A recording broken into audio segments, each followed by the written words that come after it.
The widow's needles moved with practiced precision through the yarn, creating rhythmic clicks that harmonized with the crackling fire. When the knock on her door shattered the peaceful evening silence of her small cabin outside La Veta, Colorado, in the late autumn of 1878. Jennifer Watson set down her knitting with trembling hands, her heart racing as it always did when unexpected visitors arrived after dark. The last 3 years of widowhood had taught her caution, especially living alone on the edge of town, where the Rocky Mountains loomed like silent sentinels against the star-filled sky. She moved toward the door, her hand instinctively reaching for the rifle that hung above the mantel. "Mrs. Watson." "It's Jack Norris, from the Double N Ranch. I apologize for the late hour, but I saw your lamp burning and I need to speak with you." Jennifer recognized the name, though she had never met the man. The Double N Ranch was one of the largest cattle operations in Huerfano County, stretching across thousands of acres of Colorado grassland. She had heard the ranch owner was a fair man, unmarried, and kept mostly to himself except when business demanded otherwise. Still, it was unusual for a rancher of his standing to come calling on a widow woman after sunset. She opened the door cautiously, keeping the chain latched. The man who stood on her porch was tall and broad-shouldered, his hat in his hands revealing dark hair threaded with silver at the temples. His face was weathered by sun and wind, with strong features and eyes the color of mountain stone. He looked to be somewhere in his mid-30s, and despite the late hour, he stood with the posture of a man who carried responsibility well. "Mr. Norris," she said, her voice steady despite her uncertainty. "What brings you to my door at this hour? I apologize again for the intrusion, madam. My foreman's wife, Sarah, she's having trouble with her birthing. The baby's coming early and the doctor's out at the Morrison place tending to old man Morrison, who took a bad fall. Sarah keeps asking for you. She says you helped deliver half the babies in La Veta and that you're the best midwife in the territory."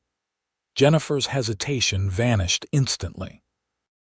She had indeed helped bring many children into the world, a skill taught to her by her own mother before consumption had taken her 10 years ago. "Let me get my bag and my coat. Is she at the ranch?" "Yes, madam. I have my wagon ready." Within minutes, Jennifer had gathered her supplies and locked her small cabin. Jack Norris helped her into the wagon with a gentleness that surprised her, his calloused hands strong but careful as he steadied her arm. They rode through the darkness, the wagon bouncing over the rutted road that led north toward the ranch.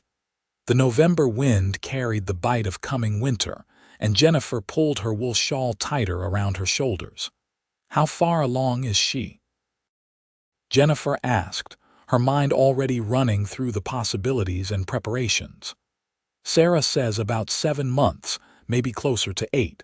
The pain started this afternoon, but they're getting stronger and closer together now." Jack's voice carried genuine worry. "Tom, that's my foreman, he's beside himself with fear. This is their first child.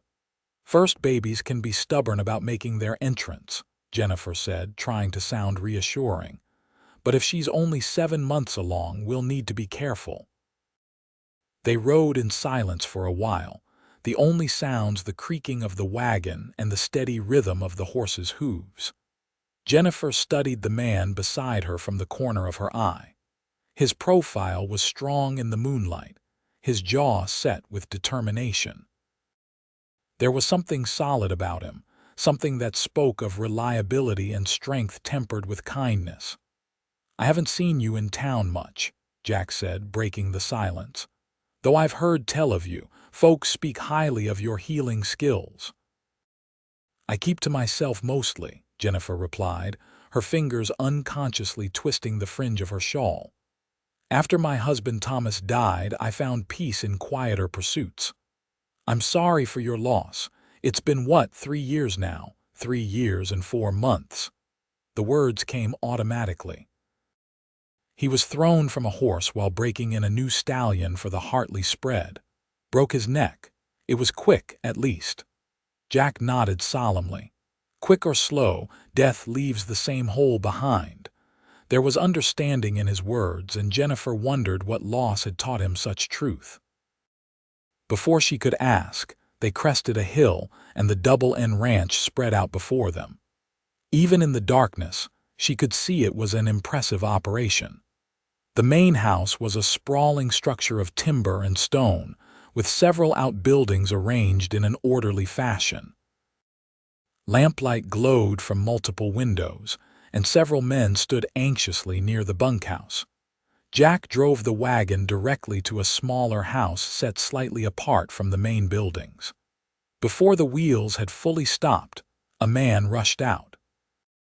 He was younger than Jack, perhaps in his late 20s, with sandy hair and eyes wild with worry.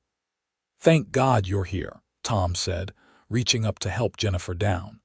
"She's asking for you, though I don't know how she knew Mr. Norris would bring you." "Women know things," Jennifer said simply, grabbing her medical bag. "Especially women about to become mothers. Take me to her." Inside the modest but well-kept home, Jennifer found Sarah lying in bed, her face flushed and damp with perspiration.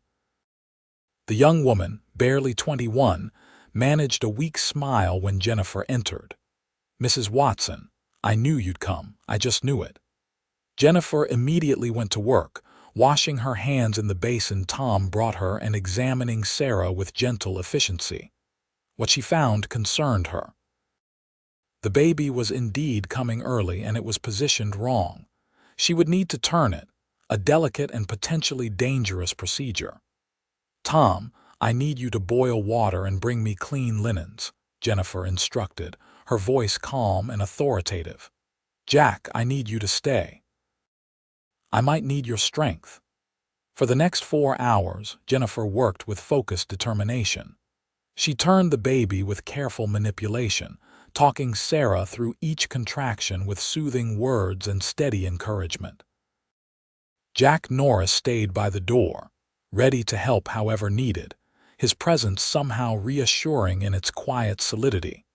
When the baby finally emerged, tiny and early but crying with vigorous indignation, the relief in the room was palpable.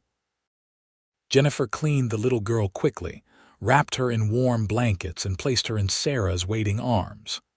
"She's small," Jennifer said honestly, "but her lungs are strong and her color is good. You'll need to keep her warm and feed her often. I'll come back tomorrow to check on both of you." Sarah was crying, but they were tears of joy and exhaustion. Tom looked at his daughter with wonder written across his face, then turned to Jennifer with gratitude shining in his eyes. "Thank you, Mrs. Watson. We'll never forget this. Never." "Just take good care of them both," Jennifer replied, packing up her supplies with tired but satisfied movements. Outside, dawn was breaking over the eastern plains, painting the sky in shades of pink and gold.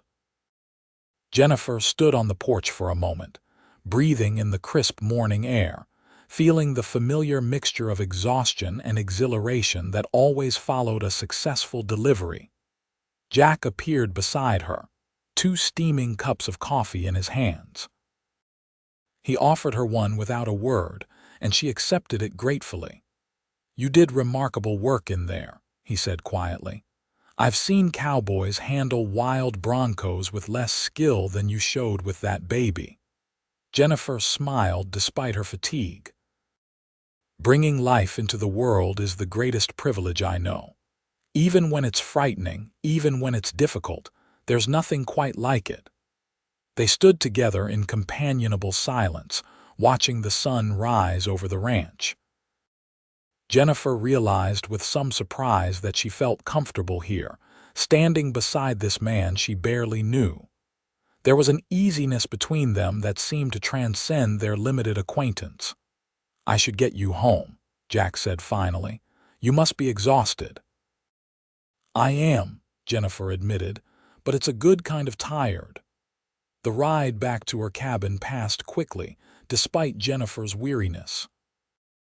Jack told her about the ranch, how he had built it up over the past 12 years from a small homestead claim to one of the most successful cattle operations in southern Colorado.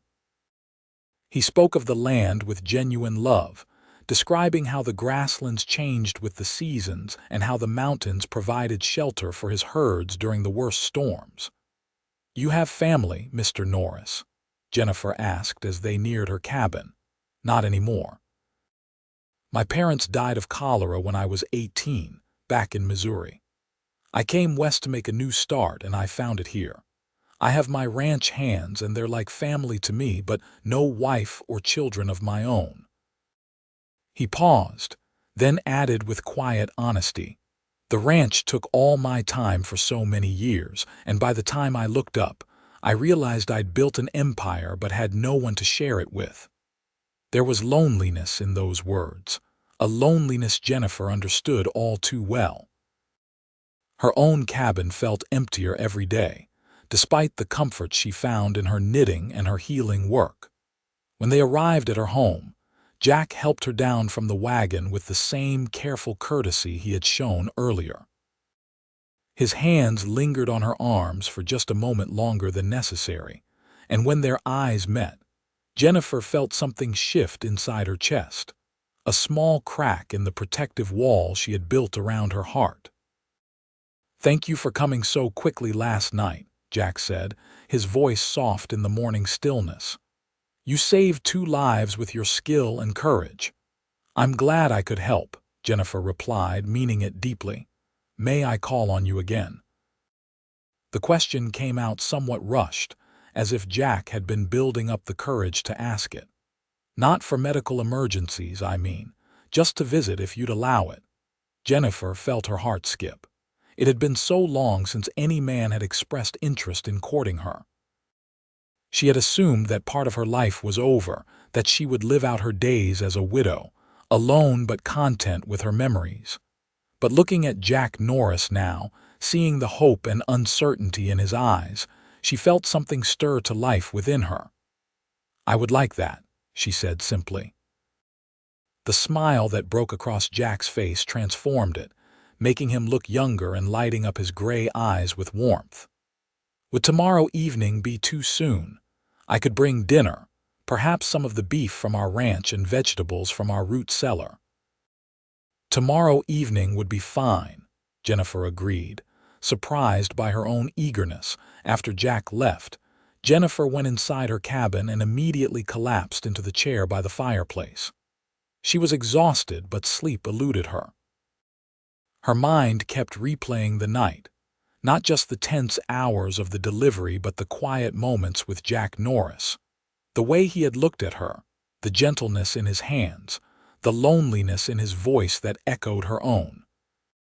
She picked up her knitting, the same piece she had been working on when he had first knocked on her door. It was a blanket, one she had started with no particular purpose in mind, just something to keep her hands busy during the long winter evenings.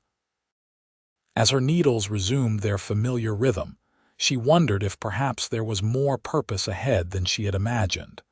The next day passed slowly. Jennifer checked on Sarah and the baby, pleased to find both doing well. Tom's gratitude was effusive, and Sarah insisted on giving Jennifer a beautiful hand-embroidered pillowcase as thanks. When Jennifer returned to her cabin, she found herself preparing for Jack's visit with more care than she had taken with her appearance in years. She changed her dress twice before settling on a simple blue calico that brought out the color of her eyes. At 28, she was still young, though she often felt much older. Widowhood had aged her in some ways, adding lines of sorrow to her face and silver threads to her dark brown hair. But as she studied herself in the small mirror above her washstand, she saw something new in her reflection, a spark of hope, a glimmer of possibility. Jack arrived exactly when he said he would, carrying a basket laden with food. He had clearly taken care with his own appearance, his dark hair neatly combed, his shirt clean and pressed, his boots polished. The nervousness in his manner was endearing, making him seem less like a powerful ranch owner and more like a man simply hoping to make a good impression. They cooked together, Jennifer frying the beef while Jack prepared the vegetables. The domesticity of it felt natural, their movements around her small kitchen coordinated as if they had done this 100 times before. They talked while they worked, sharing stories of their lives. Jack spoke of his early struggles establishing the ranch, the hard winters that nearly broke him, the gradual success that came through determination, and, he admitted with humility, a fair amount of luck. Jennifer told him about her marriage to Thomas, how they had met at a church social in Denver and married within 3 months. She spoke honestly about the happiness they had shared and the devastating grief of losing him so suddenly. Jack listened without judgment, his attention complete and genuine. "You ever feel guilty?" Jennifer asked as they sat down to eat, "for wanting to move forward, for thinking about happiness again?" "Every day," Jack admitted. "Though in my case, it's not a late wife I'm moving away from, but the idea of what my life was supposed to be. I always thought I'd marry young, have a house full of children, build the ranch for them. Instead, I built it alone, and now I'm 36 years old wondering if it's too late to have those things I dreamed about." "It's not too late," Jennifer said softly. "Life doesn't follow the timelines we set for it." They finished dinner and moved to the chairs by the fire. Jennifer picked up her knitting almost unconsciously, the familiar motion soothing her nerves. Jack watched her hands move with obvious fascination. "What are you making?" he asked. "Just a blanket. I knit when I need to think or when I need to settle my mind. The repetition is calming." "My mother used to knit," Jack said, a distant smile crossing his face. "She made me a scarf when I was 10 years old. I wore it until it fell apart, and even then I kept the pieces for years. I don't know whatever happened to them. Lost somewhere in the move west, I suppose." They talked late into the evening, the conversation flowing easily between comfortable silences. When Jack finally rose to leave, he hesitated at the door, clearly wanting to say something but uncertain how to phrase it. "I'd like to see you again," he said finally. "Often, if you're willing. I haven't felt this comfortable with another person in more years than I can count." "I feel the same way," Jennifer confessed. "It frightens me a little how easy this feels." "Fear means it matters," Jack said, reaching out to gently touch her hand. "That's what my father used to say. If something doesn't scare you at least a little, it's probably not worth doing." After he left, Jennifer sat by the fire with her knitting, but her needles remained still. She felt as if she were standing on the edge of something vast and unknown. The safe, quiet life she had built for herself over the past 3 years was about to change, and while part of her wanted to retreat back into the familiar comfort of her solitude, a larger part was ready to step forward into possibility. The weeks that followed established a pattern. Jack called on Jennifer 3 or 4 times a week, always bringing something: fresh game he had hunted, vegetables from the ranch stores, once a book of poetry he thought she might enjoy. They cooked together, talked together, sat by her fire in companionable silence.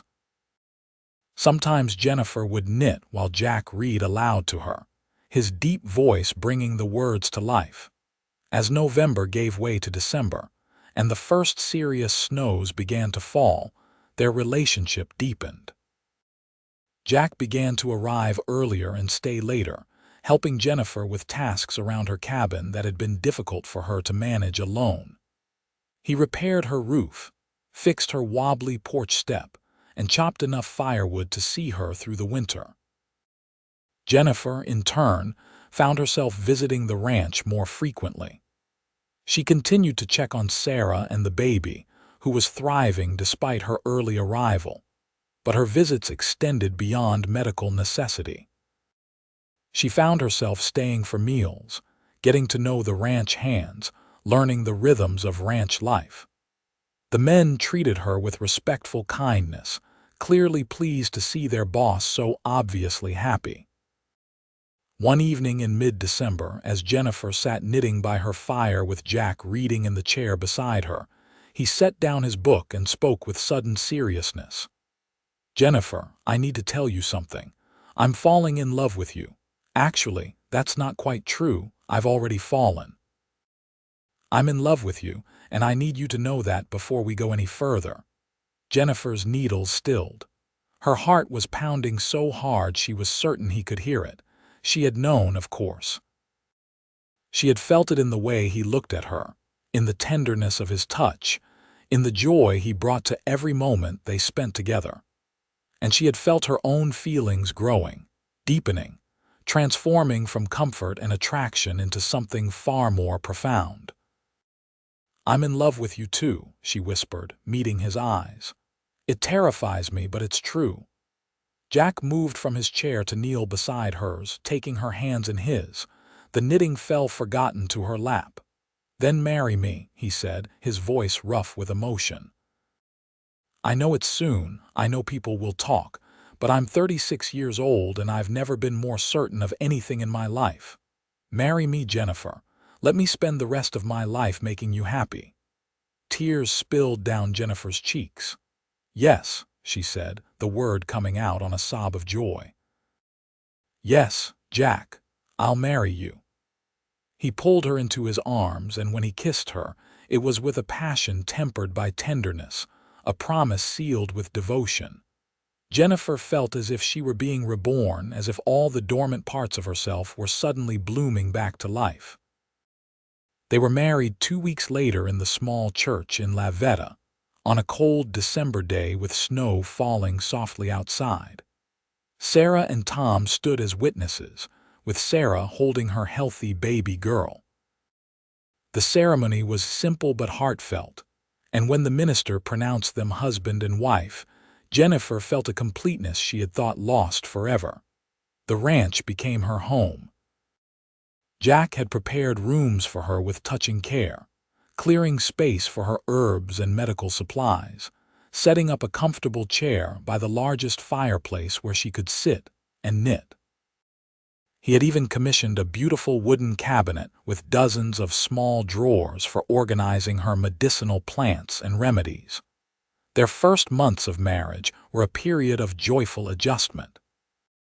They learned each other's rhythms and habits, discovered shared pleasures, and navigated small disagreements with respect and humor. Jennifer continued her work as a midwife and healer, now with the resources of the ranch behind her. She could afford better supplies, could reach patients more quickly with Jack's horses and wagons at her disposal. Jack, for his part, seemed to grow younger and lighter with each passing day. His ranch hands remarked on the change in him, how he smiled more readily, laughed more often. He had always been a fair boss, but now he was a joyful one, and that joy spread through the entire operation.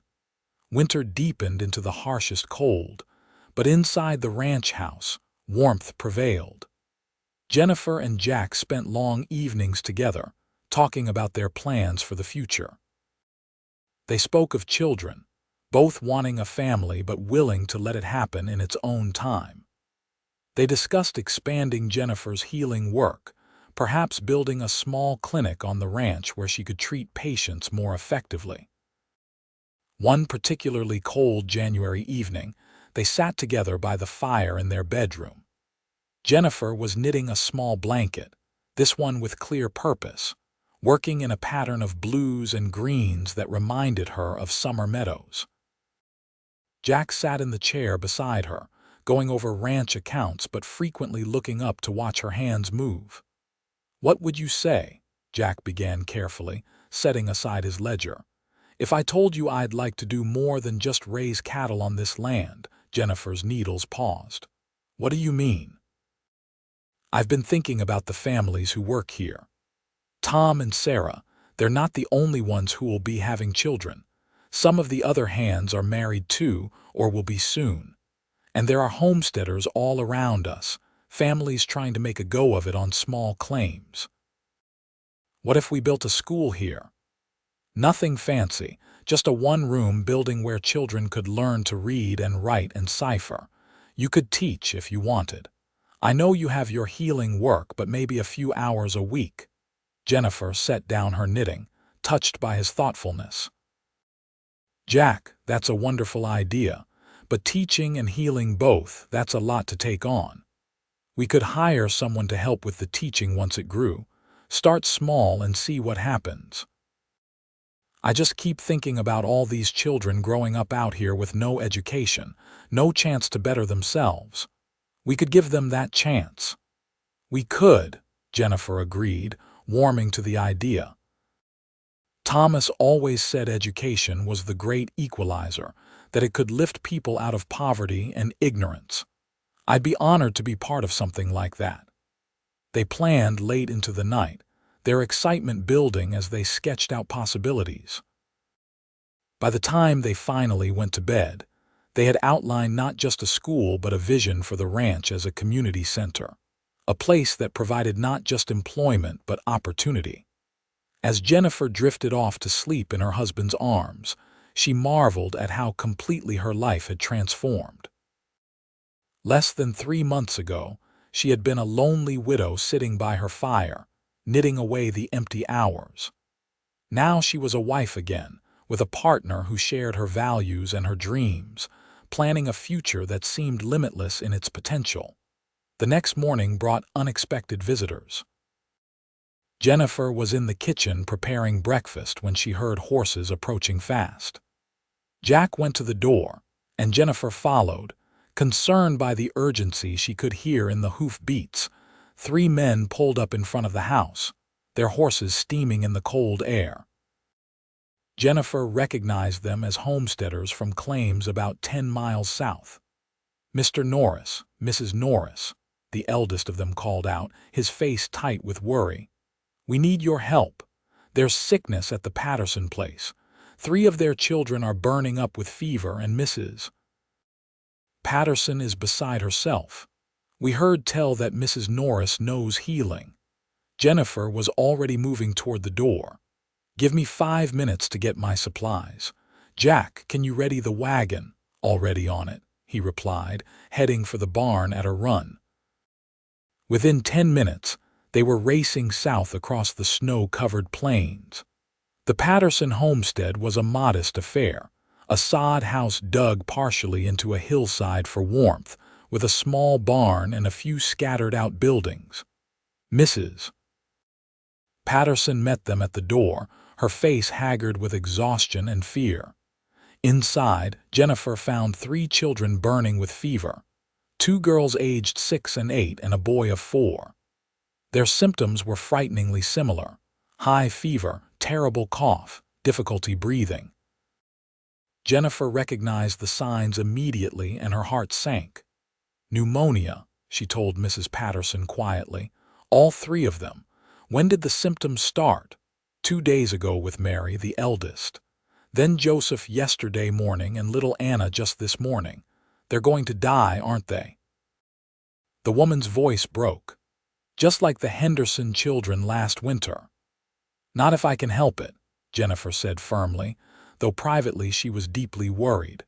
Pneumonia killed quickly, especially in children, especially in winter when proper care was nearly impossible in a drafty sod house. She turned to Jack, who had followed her inside. "We need to get them back to the ranch. They need warmth, steam to help them breathe, constant care. They won't survive here." "I'll get the wagon ready with blankets and hay for insulation," Jack said immediately. "We can make beds in the wagon bed." Mrs. Patterson looked between them with desperate hope. "You do that. Take my children to your home." "We're doing it," Jennifer said, already packing up the children's few clothes. "You'll come too. We have room and you need to be with them." The journey back to the ranch was tense and difficult. Jennifer rode in the back of the wagon with the children, keeping them wrapped in blankets, monitoring their breathing. Mr. Patterson followed on horseback, his face set with the grim determination of a man who refused to give up hope. At the ranch, Jack had the guest rooms prepared before they even arrived. Jennifer put all 3 children in one large room where she could watch over them easily. She set up steam kettles to help ease their breathing, applied mustard plasters to their chests, dosed them with willow bark tea to bring down their fevers. For 3 days and nights, Jennifer barely slept. She moved between the 3 small patients with tireless dedication, adjusting treatments, monitoring changes, holding their hands when they cried for their mother, soothing their fears with soft words and gentle touches. Mrs. Patterson helped as much as she could, but her own exhaustion soon caught up with her, and Jennifer insisted she rest. Jack became Jennifer's assistant, fetching whatever she needed, keeping the steam kettles filled, sitting with the children when Jennifer had to step away. She saw a different side of him during those difficult days. His gentleness with the frightened children, his patience with their fears, his steady strength that never wavered even when the youngest, little Anna, took a turn for the worse. On the 4th night, Anna's fever spiked dangerously high. Her breathing became labored, her small body convulsing with coughs that brought up blood-tinged phlegm. Jennifer worked with desperate intensity, applying cool cloths to bring down the fever, holding the child upright to help her breathe, whispering prayers she wasn't sure anyone heard. Jack stood beside her, his hand on her shoulder, lending his strength. "Tell me what to do," he said simply. "Pray," Jennifer whispered. "Just pray." They sat together through that long night, taking turns holding Anna, keeping her comfortable, refusing to let her slip away. And somehow, miraculously, as dawn broke over the mountains, the child's fever began to drop. Her breathing eased, became less labored. When she opened her eyes and asked for water in a small, weak voice, Jennifer burst into tears of relief. The crisis passed. All 3 children survived, though their recovery was slow. The Patterson family stayed at the ranch for 2 weeks until Jennifer was satisfied that the children were strong enough to return home. During that time, bonds were formed that would last a lifetime.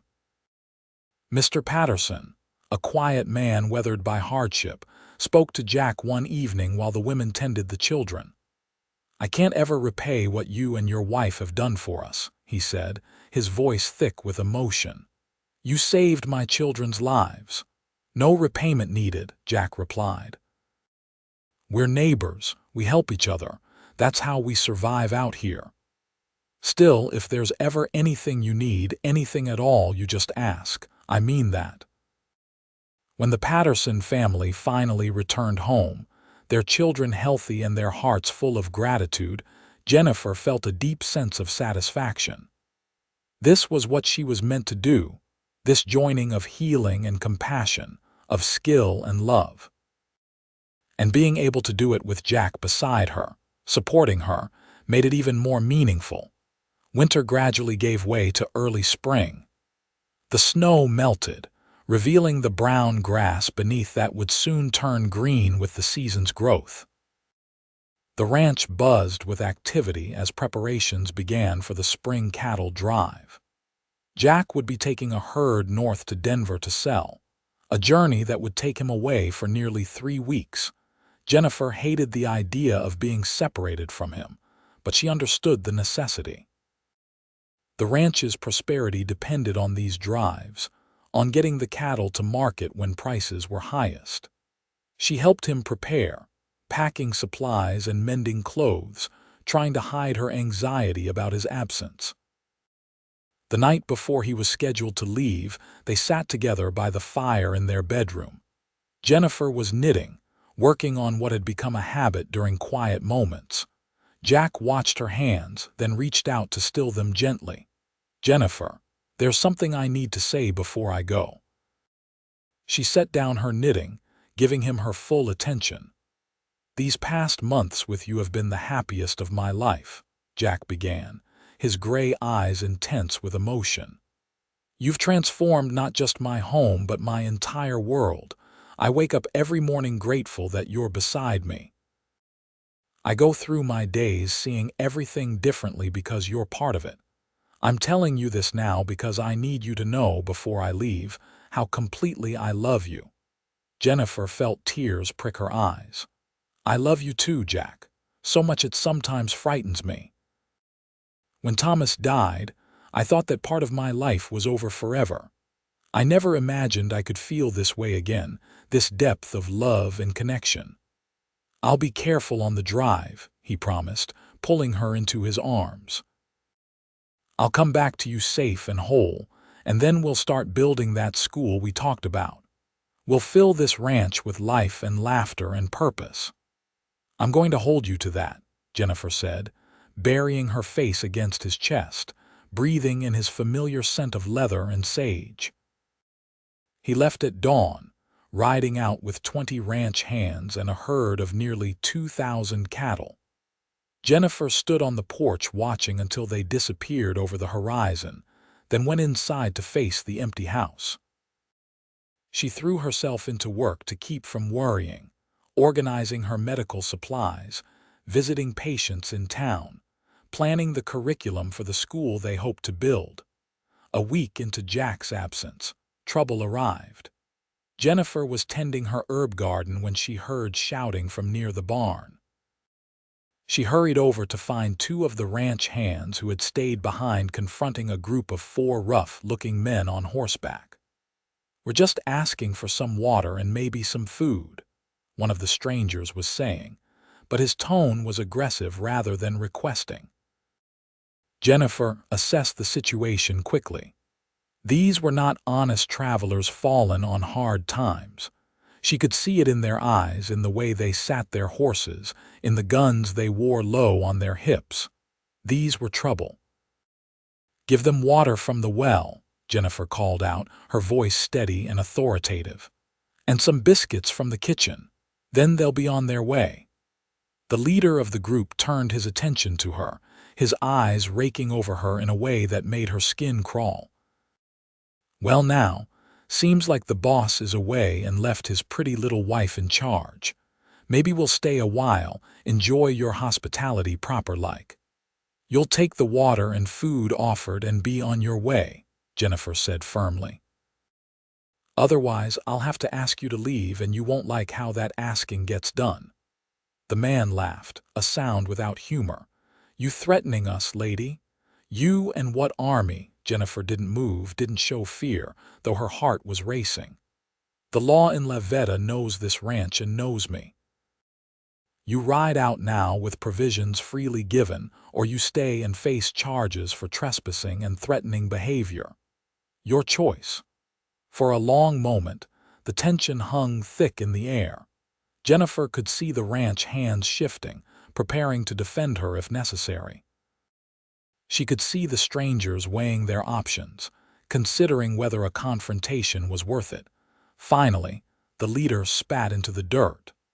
"We'll take the water and be on our way, but you tell your husband he should keep better watch over his property. Never know what might happen when a woman's left alone." They took the offered provisions and left, but Jennifer's hands shook as she watched them go. The implied threat was clear, and it frightened her more than she wanted to admit. That night, she had the ranch hands set up a watch rotation, and she kept a loaded rifle near her bed. 3 days later, Jennifer was returning from town where she had been treating a patient when she saw smoke rising from the direction of the ranch. Her heart stopped. She urged her horse faster, fear giving her strength as she raced toward home. The smoke was coming from one of the smaller outbuildings, a storage shed near the main barn. Ranch hands were already fighting the fire with bucket brigades from the well, but the building was fully engulfed. Jennifer joined the fight, passing buckets with the others, her dress soaked through and her hands blistered from the heat. They saved the barn barely, but the storage shed was a total loss. As the smoke cleared and the last embers were doused, One of the hands approached Jennifer with something in his hands. "Found this, Mrs. Norris. Someone set this fire deliberately." It was a torch, partially burned, left carelessly near the building. Jennifer's jaw tightened with anger. The strangers from a few days before, seeking revenge for what they perceived as an insult, striking back in the most cowardly way possible. "I'm riding to town for the sheriff," Jennifer announced. "Keep watch while I'm gone. Double the patrols. I want someone awake and alert at all times." The sheriff, a weathered man named Bill Crawford who had known Jennifer since she first arrived in La Veta, took her report seriously. "I know the men you're describing," he said grimly. "They're part of a gang that's been causing trouble through the territory. Mostly small stuff, theft and intimidation, but they're getting bolder. I'll send a deputy out to the ranch, have him stay until your husband gets back." "I appreciate that, Sheriff, but I also want to press charges. They need to know they can't threaten law-abiding people and burn their property without consequences."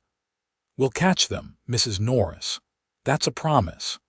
The deputy, a young man named Charlie Harrison, arrived at the ranch that evening and set up camp in the bunkhouse. His presence, along with the vigilance of the ranch hands, helped Jennifer feel safer. But she counted the days until Jack's return with growing anxiety. When Jack finally rode in 12 days later, dusty and tired but smiling with the success of a good sale, Jennifer ran to meet him. She threw herself into his arms with such force that he staggered backward, laughing. "I missed you too," he said, holding her tight. "The drive went well. We got top dollar for the herd and I brought back supplies and news from Denver." Then he noticed the burned remains of the storage shed, the deputy standing guard, the tension in his ranch hands' faces. His smile faded. "What happened here?" Jennifer told him everything, watching his expression darken with anger as she described the stranger's threats and the fire. When she finished, his arms tightened around her protectively. "You handled it exactly right," he said finally. "But God, Jennifer, if something had happened to you while I was gone." "I'm fine, we all are. The ranch is fine except for one shed." "But Jack, I realized something while you were away. This place, these people, this life we're building together, it's worth fighting for. And I'm not afraid to do that fighting." He pulled back to look at her, pride and love shining in his eyes. "You're remarkable, do you know that? Most women would have been terrified, would have run to town and hidden until I got back. But you stood your ground, protected what's ours, took care of everyone here." "I learned from the best," Jennifer said, touching his face gently. "You've shown me what it means to build something worth keeping, to create a place of safety and community. I wasn't about to let some cowards destroy that." The next weeks were busy ones. The sheriff caught the arsonists attempting to rob a store in a neighboring town. They were arrested and charged with multiple crimes, including the attack on the ranch. Jennifer attended their trial, testifying with calm clarity about their threats and the fire. They were sentenced to 5 years in territorial prison, and Jennifer felt a grim satisfaction in seeing justice done. With that threat eliminated, life at the ranch returned to its peaceful rhythm. Construction began on the schoolhouse in late spring, a sturdy building erected on a flat piece of land visible from the main house. Jack threw himself into the project, working alongside hired carpenters and his own ranch hands. Jennifer helped design the interior, planning where the desks would go, where she would put her teaching materials, how to arrange the space for maximum learning. The school opened in June, just a few weeks after Jennifer discovered she was pregnant. She had suspected for a while, the familiar signs unmistakable to someone with her medical knowledge. But she waited to tell Jack until she was certain, wanting to give him the news in a special way. She chose an evening when they were sitting by the fire together, Jennifer knitting a tiny blanket in soft yellow yarn. Jack was reading, but he kept glancing at what she was making with growing curiosity. "That's quite small for a blanket," he finally said. "What are you making?" Jennifer smiled, her heart full to bursting. "A blanket for our baby." The book tumbled from Jack's hands, forgotten. "Our baby, Jennifer, are you saying?" "I'm pregnant. About 2 months along, if my calculations are right. We're going to have a child, Jack." The joy that transformed his face was beautiful to see. He was across the space between them in an instant, pulling her into his arms with such exuberance that her knitting went flying. "We're having a baby," he repeated, his voice wondering. "Jennifer, we're going to be parents." They held each other, laughing and crying together, overwhelmed by joy and gratitude. Later, as they lay in bed discussing names and making plans, Jack placed his hand gently on Jennifer's still flat stomach. "Thank you," he whispered, "for giving me this, for giving us this. A family, a real family." "We're building it together," Jennifer replied, covering his hand with hers. "Everything we have, everything we are, we're creating it together." The summer passed in golden contentment. The school flourished with 12 children attending regularly. Jennifer taught in the mornings, her pregnancy progressing without complications. The students ranged in age from 6 to 14, and she loved seeing their minds open to learning, watching them discover the joy of reading and the challenge of mathematics. Jack was endlessly solicitous of her health, constantly worried that she was doing too much. Jennifer, accustomed to hard work and vigorous activity, found his concern both touching and occasionally frustrating. "I'm pregnant, not ill," she reminded him one afternoon when he tried to prevent her from lifting a basket of books. "Women have been having babies since the beginning of time while doing far more strenuous work than carrying a few books." I know," Jack said, but he took the basket anyway. "Humor me. I've waited a long time for this, and I want to make sure everything goes perfectly." "Nothing ever goes perfectly," Jennifer said, but she smiled as she said it. "But it will go well. I'm healthy, the baby is growing properly, and I have the best husband in Colorado taking care of me." Their son was born on a cold February morning in 1879, after a labor that was mercifully shorter than Jennifer had expected for a first child. Jack stayed with her throughout, holding her hand, encouraging her, his presence giving her strength. When the baby finally emerged, squalling with vigorous indignation at his abrupt entrance into the world, Jack cut the cord with shaking hands and laid his son in Jennifer's waiting arms. "He's perfect," Jack whispered, tears streaming unashamedly down his face. "Jennifer, he's absolutely perfect." They named him James, after Jack's father, with Thomas as his middle name in honor of Jennifer's first husband. Jennifer had worried that using Thomas's name might hurt Jack, but he had insisted. "Thomas was part of your life, part of what made you who you are," Jack had said.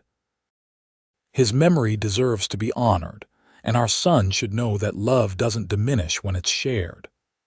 Baby James was a healthy, happy child who seemed to sense the love that surrounded him. He nursed well, slept reasonably soundly, and had his father's gray eyes and his mother's dark hair. The ranch hands doted on him, taking turns visiting just to catch a glimpse of the boss's son. Sarah and Tom brought their daughter to meet the new baby, the two mothers sharing stories and advice. Jennifer took a break from teaching in the months after James's birth, but by late spring, she was back in the schoolhouse with James in a cradle beside her desk. The students loved having a baby in the classroom, and the older girls especially enjoyed helping care for him during breaks. Life settled into a new rhythm, busier than before but rich with purpose and joy. Jack expanded the ranch's operations, taking on more hands, increasing the size of the herds. Jennifer continued her healing work when needed.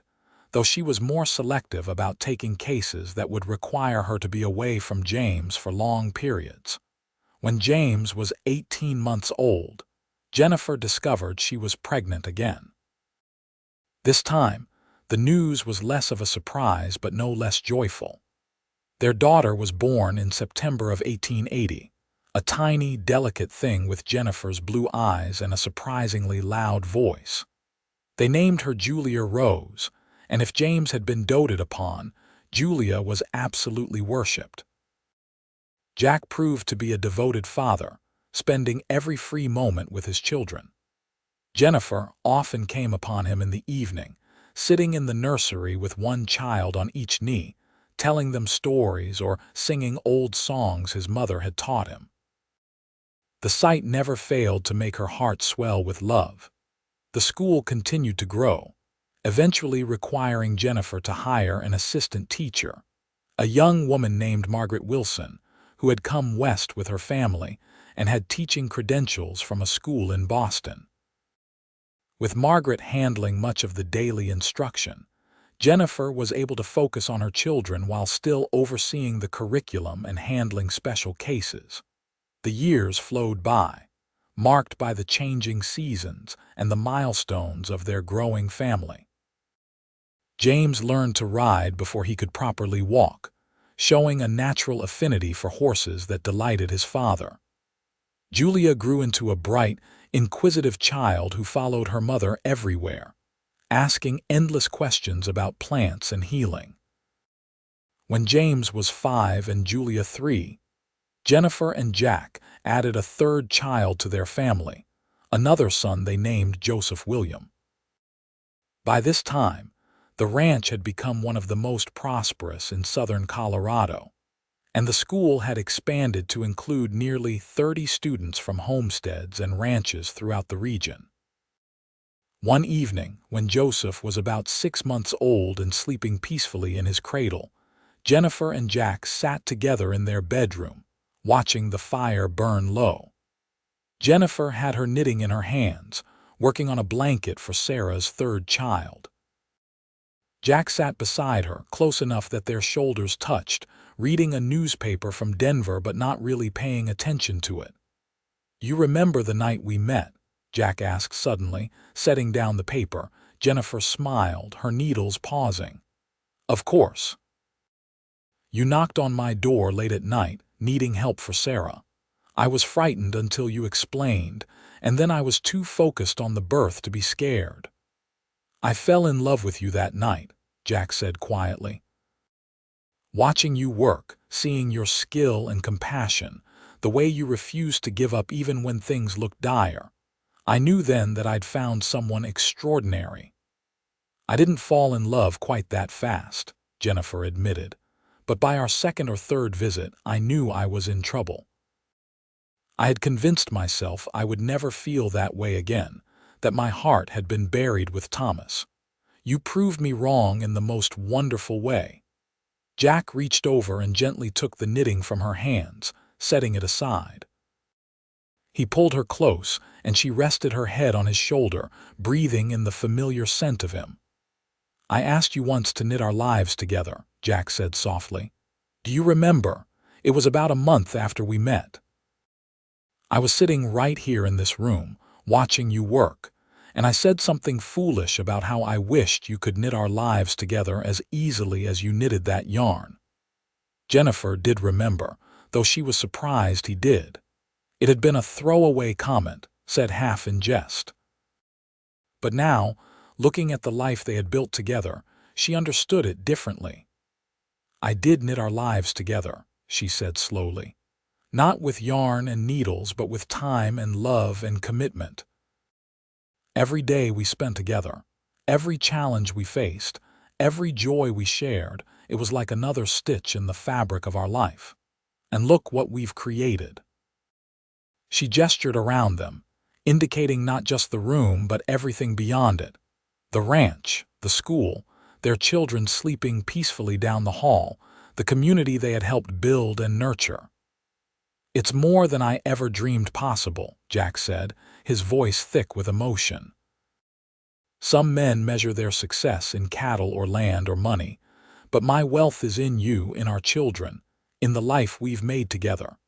Everything else is just window dressing." They sat together in comfortable silence, watching the fire burn down to embers. Outside, the November wind howled across the plains, but inside, warmth and love held sway. Jennifer thought back to that lonely widow she had been, sitting by her fire and knitting away the empty hours, never imagining that a knock on her door would change everything.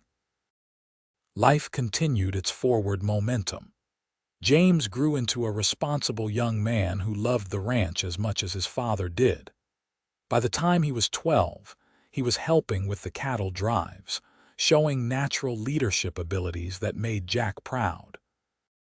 Julia discovered a passion for healing like her mother, following Jennifer on her rounds and learning to identify herbs and prepare remedies. Joseph, the youngest, had a gift for numbers and helped manage the ranch's books by the time he was 10.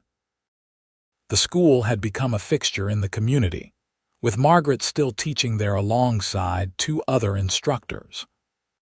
Children who had learned to read and write in its classrooms went on to attend universities in Denver and beyond, some returning to the area as doctors, lawyers, and teachers themselves. Jennifer and Jack watched it all unfold with quiet satisfaction, knowing they had played a part in creating opportunities that would ripple forward through generations. But more than the external achievements, they treasured the life they shared privately, the intimacy and partnership that only deepened with passing years. On their 10th wedding anniversary, Jack surprised Jennifer with a gift. It was a beautiful oak cabinet, custom made by a craftsman in Denver, with special compartments designed to hold yarn and knitting supplies. "I know you have the medical cabinet I made for you," Jack said, as Jennifer ran her hands over the smooth wood in wonder. "But I wanted you to have something for your other passion, too. You've knitted so many things over the years: blankets for our children, scarves for the ranch hands, gifts for half the families in the county. You should have a proper place to store your materials."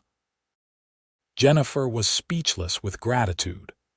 The cabinet was beautiful, but more than that, it represented Jack's understanding of her, his recognition that her knitting was more than just a hobby. It was meditation, creativity, service, love made tangible through the work of her hands. "Thank you," she finally managed. "It's perfect. You're perfect." "Hardly perfect," Jack laughed, "but I try. After 10 years, I'd like to think I know what makes my wife happy." That night, after the children were in bed and the house was quiet, they sat together as they had so many times before. Jennifer knitted while Jack read aloud, his deep voice bringing the words to life. It was a simple scene, one that had played out hundreds of times over their years together. But it never grew old, never lost its comfort and joy. When Jennifer's needles finally stilled and Jack's voice trailed off, they simply sat together in the firelight, holding hands and watching the flames dance. "We did well," Jack said quietly. "Building this life together. We did very well." "We're not done yet," Jennifer replied with a smile. "We have years ahead of us still, more stitches to add to the pattern." And they did. More years of watching their children grow, of seeing the ranch prosper, of serving their community through healing and education. More years of quiet evenings by the fire, of passionate nights in each other's arms, of building and growing and loving. James married at 22, bringing home a smart young woman named Catherine, who had been one of Jennifer's students years before. They had 4 children of their own, and James took over increasing responsibility for running the ranch as Jack grew older. Julia went away to medical school in Denver, one of the first women to do so, and returned to La Veta as a doctor, working alongside her mother until Jennifer was ready to retire from active healing. Joseph, married a banker's daughter from Denver, and opened a successful business supplying ranch equipment throughout southern Colorado. All three children remained close to the ranch, to each other, and to their parents, creating a tight-knit family that was the envy of the county. Jennifer and Jack grew old together gracefully, their hair turning silver, their faces lined with the marks of laughter and sun and time. Their love, if anything, deepened with age, becoming something both comfortable and profound, familiar yet always capable of surprise. On a cool October evening in 1905, when Jack was 63 and Jennifer 55, they sat together on the porch of the ranch house they had shared for 27 years. Their grandchildren played in the yard before them, 8 in total now, with another on the way. The sun was setting over the mountains, painting the sky in shades of gold and crimson. Jennifer had her knitting in her lap, though her hands had stilled for the moment. She was watching the children, a smile playing at the corners of her mouth. Jack sat beside her, his hand covering hers, his eyes also on the playing children but his thoughts clearly elsewhere. "What are you thinking about?" Jennifer asked softly. "Everything," Jack replied. "Nothing, the way it all turned out. I was just remembering that night I knocked on your door, desperate for help with Sarah's baby. I had no idea that knock would change my entire life." "Mine too," Jennifer said. "I was so lonely then, though I tried not to admit it even to myself. I thought I was content with my solitude, with my knitting and my healing work, but I was just existing, not really living." "And now?" Jack asked, though he knew the answer. "Now I'm living fully," Jennifer said, squeezing his hand. "I've had a life richer than I ever imagined possible. A husband I love more than words can express, children who make me proud every single day, grandchildren who light up my world, a community I helped build, students I've watched grow into remarkable adults. How did I get so blessed?" "We blessed each other," Jack said simply. "That's what love does. It multiplies blessing, spreads it around until everyone touched by it becomes richer." They sat in comfortable silence, watching the sunset and the children, breathing in the crisp autumn air. Jennifer picked up her knitting again, her needles moving with the practiced ease of decades. Jack watched her hands, still mesmerized after all these years by the way she could create beauty and warmth from simple yarn. "You know what I love most about watching you knit?" Jack asked. "What's that?" "It reminds me that the best things in life are built slowly, one stitch at a time. You can't rush it, can't force it. You just keep working steadily with patience and love, and eventually you have something beautiful and lasting." Jennifer's eyes filled with tears at the simple wisdom of his words. "That's what we did, isn't it? Built our life together one day at a time, one choice at a time, one stitch at a time. And it's the finest thing I've ever created," Jack said. "Better than any ranch, any business, any achievement. This life with you, our family, our love, it's my masterpiece." The years continued to flow by like water, each one precious, each one adding to the tapestry of their shared life. Jack's health began to fail slowly in his late 60s, nothing dramatic but a gradual slowing down, an accumulation of small ailments. Jennifer cared for him with the same skill and devotion she had brought to every patient she had ever treated, but with infinitely more love.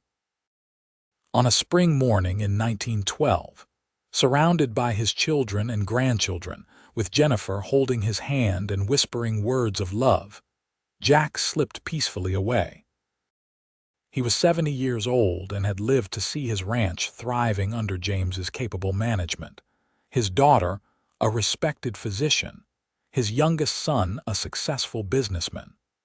More importantly, he had lived to see his love for Jennifer create ripples that would extend far beyond his own life. Jennifer grieved deeply but without bitterness. She had known this day would come eventually, had even in some ways prepared for it.